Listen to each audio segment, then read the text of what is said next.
do quote-unquote healthy individuals also have negative core beliefs? And if so, how do these core beliefs differ from the individuals who kind of have unhealthy core beliefs? The people who have the unhealthy core beliefs have very robust beliefs, so they're strong.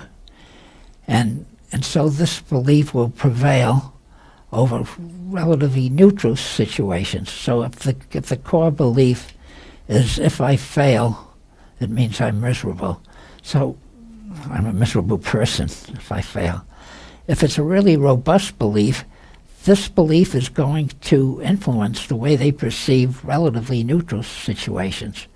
So if they if they don't do well at ping pong, they might feel real bad afterwards because this belief is so strong. A person might have the same belief, but it's not so robust.